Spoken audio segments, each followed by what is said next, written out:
for joining us this evening. And fellas, I got a few questions for you. But before we do that, I want to give each one of you about 2 minutes to introduce yourself, your work, your literary work. And I'll start with you, Brian. Thank you, sir. I appreciate you, Michael. Thank you, Michelle, for actually having all of us on and this and providing this platform for us. My name is Brian Evans. I am the author of the S.P.E.A.R paradigm, Encountering God, and I actually live in the Charlotte area, and super excited to be here on this panel of this illustrious panel with all of these guys. So happy to be here, guys. Nice to meet everybody.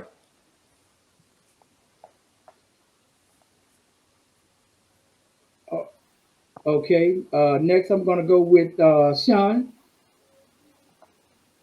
All right. Like Mr. Young said, my name is Sean Aeon. I am the author of The Outsider's Mind.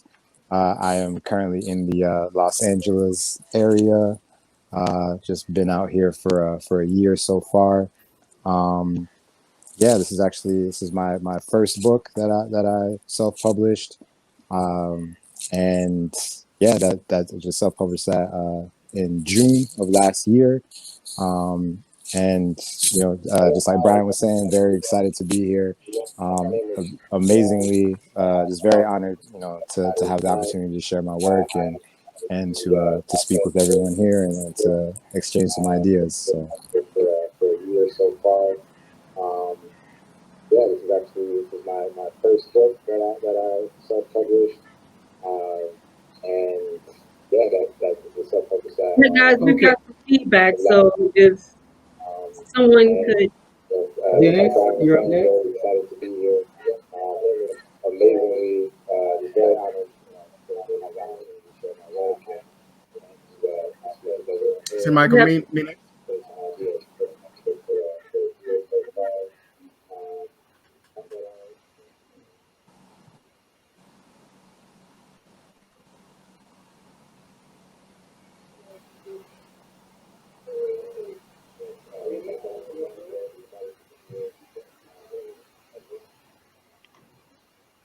Okay. Up next, Emmanuel. My name is Emmanuel Kulu. I am the author of I, Black Pharaoh, Rise to Power. It is the first African imagery of ancient Egypt that has restored back to Africa. I'm also an African historian. I am based out of Buffalo, New York. And that's a bit about me. This is my first published novel through Pennant Publications. My name is Emmanuel Kulu. I am the author of I, Black Pharaoh, Rise to Power. Okay. All right. I'm going to start out with you, Brian, if you would. What was your inspiration for writing your book?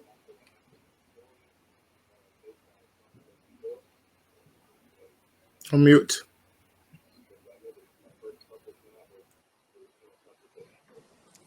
Brian, you're on mute, homie. Can you guys see me okay now? All right, cool. Yeah, so this technology thing, man. So yeah, I don't know how that happened, but I'm back now. So my book, the S.P.E.A.R paradigm, Encountering God, I was pretty much inspired to write this book because of a really traumatic time that I actually went through personally. And just to kind of give you some background, my book is basically about losing faith in God because of traumatic experiences and life situations that happen to all of us, and not really being able to process the goodness of God in all of those traumatic experiences. And my personal experience was I walked away from God, walked away from church, and really blamed God and was angry with God for a lot of the situations that were happening in my life. So it was a very painful time in my life, and thank God that He actually came and rescued me from that moment, and pulled me out of that incredibly depressing period of time and gave me hope again. And I can truly say there was nothing really that I did to deserve any of that. But God, in His goodness and His love, came and restored me. And, you know, I actually, from that moment, wanted to be a vessel that He could use to actually usher people to Him, in spite of everything that they may have gone through or everything that they may be going through in their lives, just to give people hope that it's not over until God really says it's over. So that's really what inspired me to really write the book, because I just wanted to get the word out about when you really encounter God, your life really does change. So that's me. Wow. Okay, what about you, Sean? You can go next. All right. The title of my book is The Outsider's Mind, and it's actually a collection of short stories, and and quotes as well.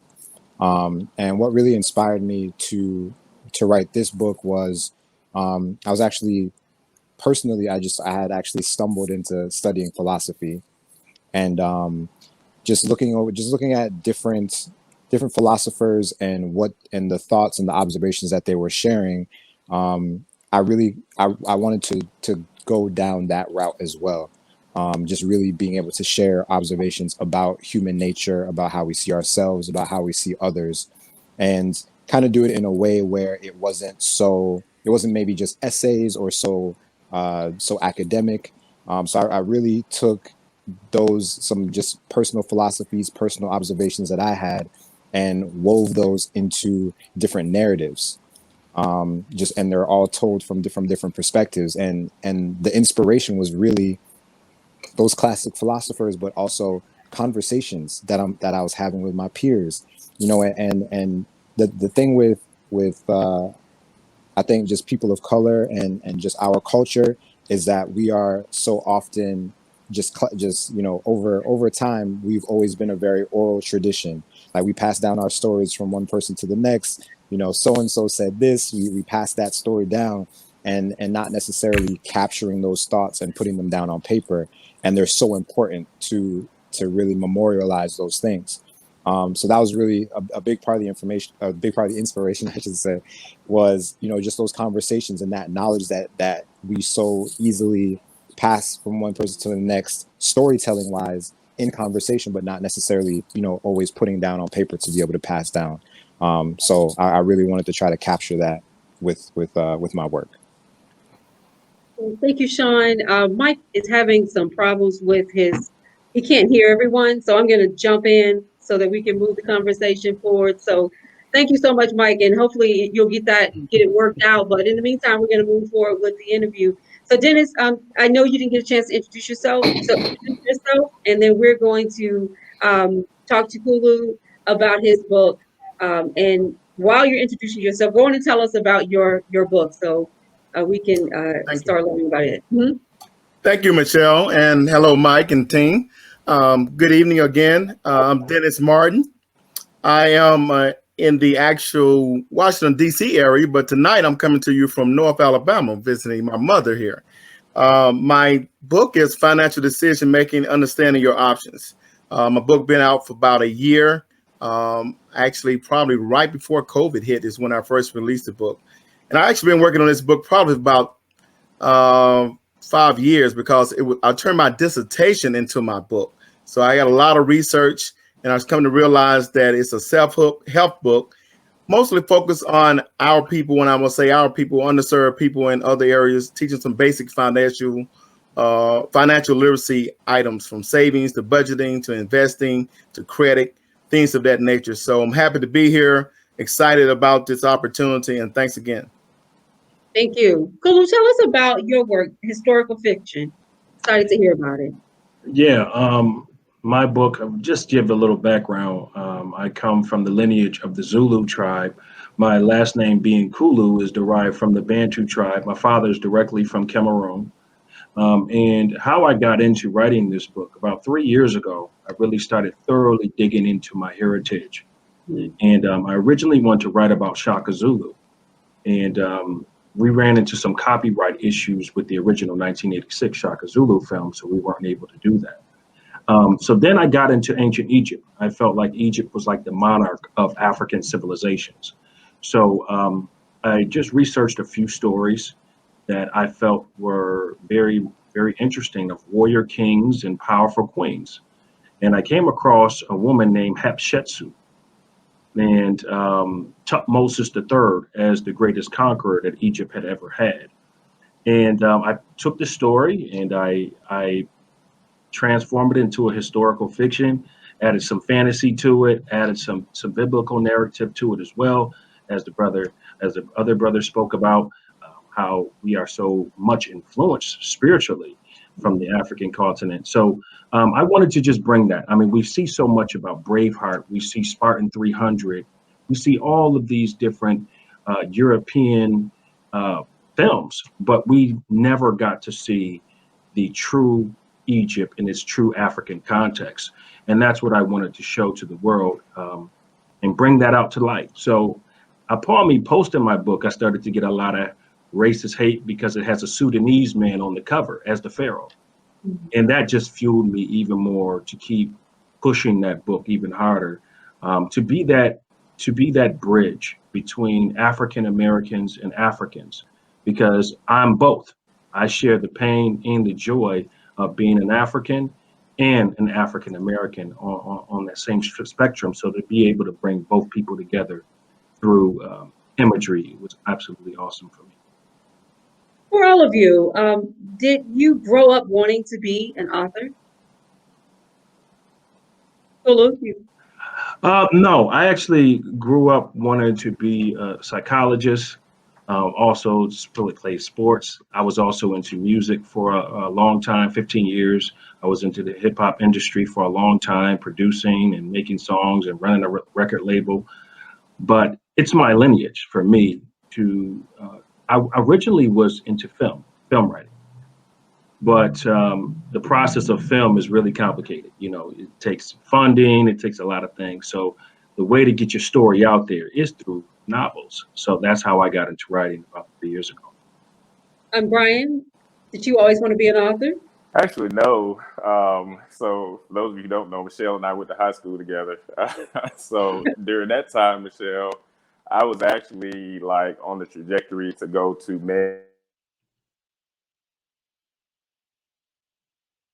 Wow. like moving towards that. And then I hit organic chemistry, and that dream was pretty much shattered from there, you know, for the most part. So I just, you know, decided to, you know, go a different route. But I've always loved writing. I've always been passionate about writing and poetry. And for those of you, you know, who, of course, all of you are writers, you know that you never truly perfect the craft. You just, you know, continue to work and try to better yourself. So it's basically you against you. So yeah, so that's kind of how I ended up here writing this, which is my first book. And Dennis, did you always want to be an author? No, thanks, Michelle. Writing was not my favorite subject, I would tell you, but I always like to read and do journals. And I guess learning about money and finance and realizing the need has really drove me to this passion of mine. So I think I'm becoming a better writer, and I look to write a whole lot more books, hopefully shortly soon. That's great. Sean, do you always want to be an author? I guess the theme of the evening is no. Did not always want to be an author. I actually moved out to California to pursue film. I'd written my first screenplay when I was still living in Philadelphia before I moved out here. And like Emmanuel, I was heavy into music before then. And like Brian, like it's kind of always been this thing where I've always been writing. So storytelling has always just been that thing that's kind of, whether it was music or poetry or with film, the art of storytelling and being able to weave those narratives kind of was always there. And I just didn't really think to take the idea and just like Emmanuel was saying, like film is this long process, you know, music is involved. It's a lot of the time with music, you know, it's a popularity contest and it has a lot of things that don't necessarily have to go along with how well you are as a writer or a storyteller. It may just be more of a look. so this was kind of like my first foray as far as taking an idea and just putting it straight to paper, not kind of filtering it through film or through music. Um, and honestly, with this one, like I had a dream about one of my stories, and just kind of was like, hey, let me kind of try and put this down on paper and see how it goes. So yeah, this was not planned, but of course, some of our best and greatest paths and opportunities aren't the ones that we plan. They're just the ones that kind of come more organically. So yeah, that's kind of how I ended up here. I listened to you all, and I know that there was that moment that you had where you knew you had to put it on paper. And I think, I've read Dennis' book, I've read Brian's book. You write dark fiction, dark fantasy, Sean, which I think is so amazing. And Kulu, wow, your book cover, you don't even read your book. Like, your book cover is just like sitting on the desk. Everybody is mesmerized by it. Talk to us a little bit, guys, about the publishing process, because I know when I first published my first book, I didn't know anything. I was very confused. I was excited about having a book, but I didn't know how to market it. I didn't know how to really to publish it. I started asking people I knew that had published a book to give me some insight. And some of it was good insight, some of it was really bad and cost me money. So talk to us about the publishing process. Kulu, did you get a book deal to publish your book? Or Yeah, I actually really search hard for a publishing deal. Really put out a lot of read letters to probably be over about 500 different publishers, and got turned down a bunch of times. But I came across an independent publisher called Pennant Publications, and they really liked the idea of Black Pharaoh because they were so in love with Black Panther. So that was good. That was good for me. But the thing that separated my book was this was actually something that people who actually existed in time. So that's what gave me an edge, and according to publishing, and also just being different. For all the authors out there, a lot of times we want to tell similar stories about what's happening in the hood, things like that. But sometimes we don't look further back, or even stories like Roots, where we talk about slavery, but we don't look further back my father always told me this. He says, what is 400 years of slavery compared to 3,000 years of royalty? And that's something that I always wanted to bring to the African people, the African American people, the African diaspora. So that's how I did it, and the publisher really felt it, and they were behind it. I came to them with my pictures already designed. My website was done, everything was done. They really came into a goody situation, but they had the tools to publish me and put me on all the platforms that was necessary. So it worked out very good for us. well, Sean, talk to us a little bit about your publishing experience. So like Emmanuel, I did send out a lot of query letters as well. I actually ended up self-publishing my book first because, Michelle, just like you were saying, I had zero idea what I was doing, really what direction to go in. I was leaning pretty heavily on YouTube University, just searching any video I could find, trying to cross-reference different things. I ended up I'm currently am on a few different platforms. I'm on Apple Books, Google Play, Kobo, which is like they're more popular in like Canada and like a little bit more internationally, as well as Amazon. And I pretty much was just scouring the internet, just trying to find different avenues.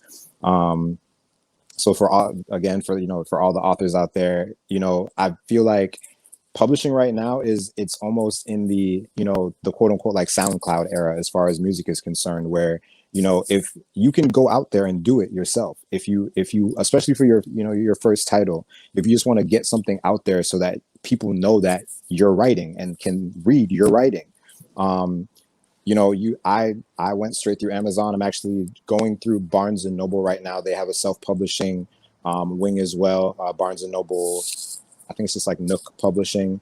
And that was kind of my biggest thing. Like I finished my book during COVID, And I really wanted to get it out there while people were still, you know, cabin fever and not much to do. So I really just looked for every avenue that I could jump into.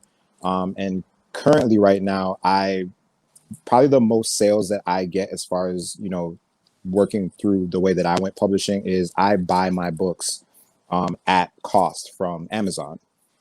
And being out here in California, I have literally been going down to Venice Beach and selling my book in person to people on, you know, on Venice Beach. I have set up a little table and I have my books from Amazon and I'm, you know, just pitching it to people essentially. So, you know, there's definitely a lot of avenues out there, you know, for those like Emmanuel, I was already self-published and I am still getting rejection letters back from query letters that I've sent out. But you know, that's definitely not the end all be all to your publishing process as an author. You know, there's a lot of ways, especially with just ebooks. You know, like as long as you can get your book written, of course, get it edited. You can, you know, get the ball rolling for yourself, you know, while maybe you're working on your second book and trying to, you know, go directly with trying to find an agent and trying to find a publishing deal. So yeah, that's a little about my journey. That's great. I have a different question for the two over here who've written books that really speak to what's happening with COVID. And Dennis, you're talking about finance in a time where people are out of work and unemployed. And I can only imagine that your book has opened doors and made you almost as the go-to guy for finance. Talk to us a little bit about what this book has meant to the people around you and to your readers when we're in the midst of such unprecedented time economically. Yes. And I have a lot of success and unfortunately a lot of contact about from variety of different groups, from church groups, from fraternities, sororities, underserved areas, churches, about financial decision making in general. And it's something that, you know, this is not a time frame where you're trying to push someone to save, but to survive. And as this COVID go on, you know, I have shifted more to not saving for retirement, but saving for medical costs and medical emergencies, things of that nature, and your necessities. This book was a big passion of mine, and it's interesting hearing the other gentlemen talk about the publishing. I had no intent on going out to a publishing company. I wanted to be for underserved minority people. It was a passion. Learning from doing seminars and the questions I got afterwards, and really trying to prepare them for the time that we're in now. So I think my book for is financial decision making. And the biggest thing, understanding your options. Even during this COVID environment, I think sometimes we don't just understand all of the benefits that's out there from whatever the federal government giving you, whatever the your credit union or your bank giving you. Is understanding all your options. And that's some of the things that I wanted to bring to light, especially to minority and underserved communities. So yes, I have had a lot of opportunities, especially with this new technology of Zoom and this platform here, to talk about a lot of different areas in your finances, from adjusting your retirement plan. There's a lot of people when the market went bad in February and March last year, wanted to take all their funding out, but I was making sure you understand your option of the taxes and the benefits, and if you did do it, what the consequences were. So mine's been a little different as far as the publishing and educating everyone, but I think it just make me want to write that much more, because there's always so much more information about finance that we all need to learn. Yeah, excellent, excellent. And Brian, I hear some. Yeah, is that okay? Brian, I know your book is about faith and religion, and I read your book in a day, and that's big for me. I'm a slow reader. What is your book? I mean, what are you hearing from those people out there? And there are many people out there that are struggling right now because of COVID, emotionally, spiritually. How has your book been of help and comfort? And you know, it's something I learned: when you write a book, people see you as an expert. Just raise your hand if you see yourself as an expert in your field. Yeah.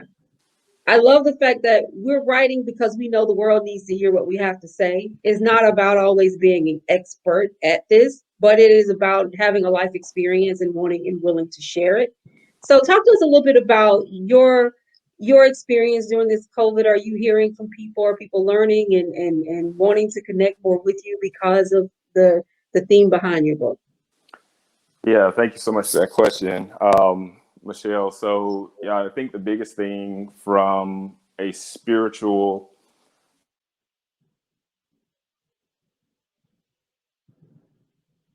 in all of this, and that's a valid question, because these particular situations, it seems as though most Christians have this kind of aloofness, as far as being out of touch with actually what's happening and what's going on in the real world, under the guise of God is good.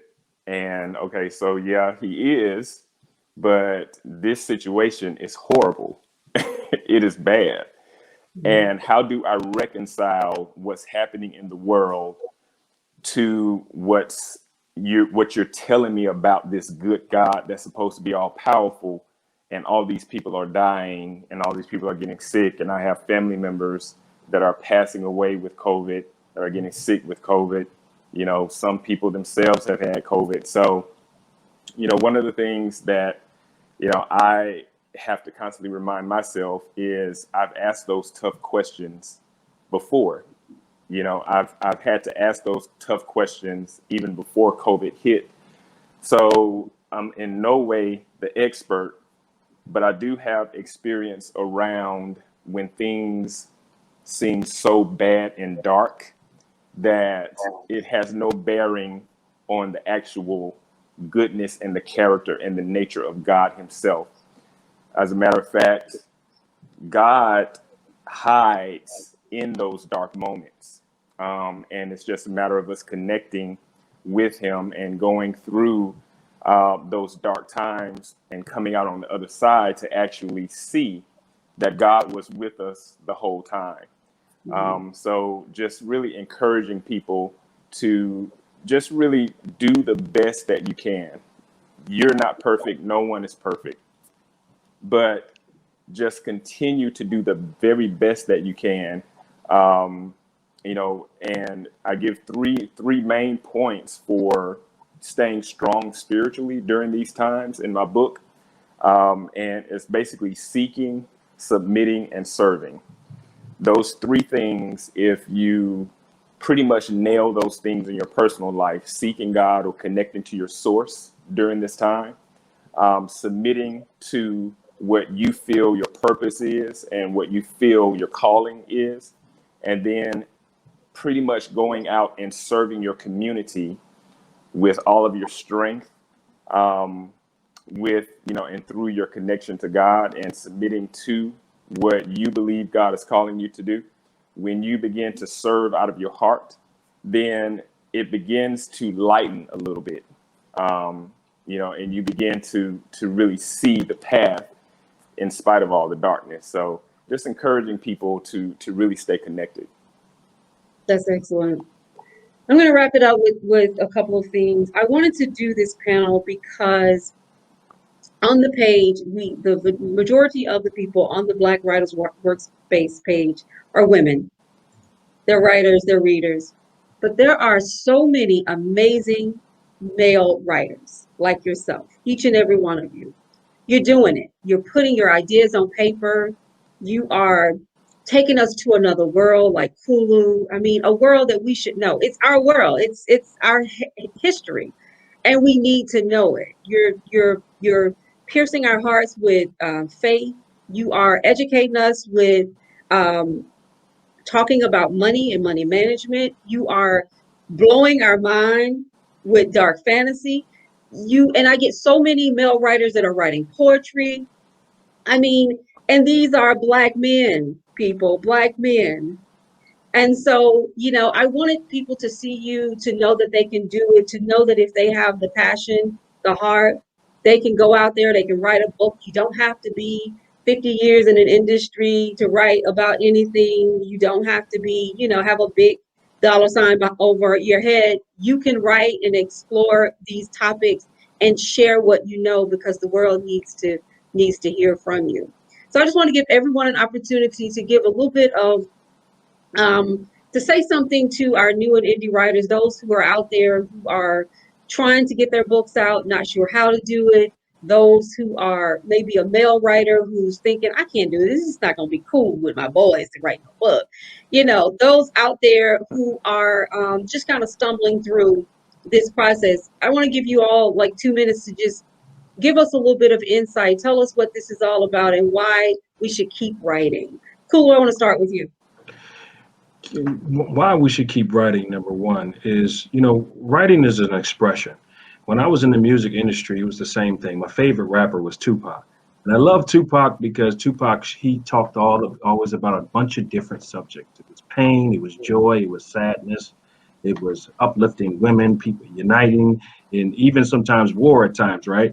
But I like that because it showed the versatility of human emotion in a man, that we don't always talk about our emotion. So it's something good. Writing is a way to express that and give that to the world. And in connection with history, connecting back to the things that we were in our past. I mean, when we grow up, young Black men are always told that we can be basketball players if we're tall, we can be football players, we can rap, we can do all these things, right? That are stereotypical. But we don't talk about how we were the first medical doctors. We don't talk about how we were the first scientists, the first architects, and things like that. So this is something that I wanted to bring to light. And things like this is what you can do. You can go out, and sometimes it's like with music, I used to wake up in the middle of the night and I had a song on my mind, wake up in the middle of the night and go record. And it became that same thing for me as I started writing and transitioning into writing. So it's about disciplining yourself. Make sure you write something every day. Make sure you come up with an idea every day and keep building. You're not gonna build the world in one day. Keep building, take your time. Don't get discouraged. There'll be many roadblocks on the way, many things that try to stand in your way. Let those things be motivation for you to keep pushing forward. Um, and that's the main thing that I can say is to don't limit yourself. I've done podcasting and still doing podcasting. I've done hip hop. I've played college basketball, played high school basketball. I mean, I went to college. I'm a social worker. I mean, I've done so many different things in my life, and I'm still not going to limit myself. My next goal is to become a producer in film. So I want to keep going and keep growing. So I encourage all writers to not limit yourself to one thing that the world stereotypes you to be, and be all that you can be in your heart. That's great. Brian, you want to add it? Yeah, I mean, I echo everything that Emmanuel said profoundly, stated there, Emmanuel. So most definitely, I think for me, the most important piece that I've learned through writing is there's a connection between masculinity and vulnerability that has yet to be tapped into, especially by the Black male. Writing gives us an opportunity to really bridge that gap and to make sure that our story is being told appropriately and being told correctly. I forgot where this quote came from that I heard some time ago, but it's basically goes something like, whoever controls the language controls the culture. And that's very, very powerful, especially for our community and our culture, that we have to always be in the position to control our language, to control what is being said about us, to control our own narrative. So we need as many Black writers in general to flood this industry, to flood this market, to flood just whatever medium we possibly can. We need an army out there right now with the pen, because the pen is power. So never be afraid to be vulnerable. Never be afraid to lift your robe and show your scars, because that's where the connections come in. And people, when they connect with your scars, they can hear your story. So that's the encouragement I give for all new writers. That's excellent. Dennis? Yeah, it's just at the last. Writing is the language I done heard. I think what we see here is a lot of things I write about with the finance it's not taught in school, and it's a reason why. So that's why we got to write, especially as Black men and Black people in general, tell our stories and tell it the way it should be told. So it is a challenging, but it's so many ways you can put your information out there. Don't be scared. It's got to have tough skin, but please, it's continue to move on. It's a great way to be successful, and you never know where your writing goes. Just another quote that says, "You want to be remembered." When you're gone, you either do something worth writing about or write something worth reading. So please just do it. Love that. Sean? So I think the first thing that people kind of run into in writing isn't about, being the most talented. It's really about connecting with an audience. There are so many books out here that have been written, and they are not critically acclaimed, but they have enormous audiences and people connect with the stories. And just like I mentioned earlier, like Black men, Black women, people of color, like we are storytellers. And just like to go back to what Emmanuel was saying, it's, not everybody's going to be able to play basketball. You know what I'm saying? Not everybody's going to be able to, be the next Tupac, the next Biggie, the next Lil Uzi, whoever it is. But the one thing that we all have is our experiences. The one thing that we all have is our observations. And if you can if you can talk, you can write. Period. So if you can do that, you can put that on paper. And just like Dennis was saying, it's you write something worth remembering, and your experience is all that you need. Again, Michelle, like you were saying, you don't need a dollar sign over your head. You don't need these extra things that people try to tell you. Like, a lot of us don't have the privilege. We weren't born into those things, into those families, into those situations. But at the end of the day, we have our experience and we have our observation, and that is literally all we need. And we're still reading philosophers and we're still reading books from 1,000 years ago. And that says a lot about the power of the written word and the power that's able to generate and to continue to push forward. So yeah, I would encourage all of my young brothers, people, I mean, essentially my age and younger, you know what I'm saying? Like, write, just whatever you're observing, whatever you're experiencing, put that down on paper because it's valuable. It's invaluable. And yeah, that's it. Thank you. This has been a great panel. I want you to know this has been a great panel. I will be posting this panel in a few days so that you can just have it, because I think you should go back and watch it to see that you guys all said such dynamic things that I think will be very motivating to other writers. We're at the end of the night, and we wanted to cap it off with our new and indie authors. That's right. That's how I wanted to cap this night off. All male panel. You guys did a fantastic job. Thank you so much. And, we will continue to talk on the page, continue to be a part of the page. And we're definitely going to bring you back in the future so that we can continue this conversation. But thank you so much. I'm talking fast because I think we're going to get shut down at 9 o'clock. So I don't want that to happen. So thank you all so much and have a really great night. Take care. Thank you. Thank you, sister. Thank you. Thank you very much. Okay, everybody, the night is done. We have had so many great speakers, and I want to thank everyone.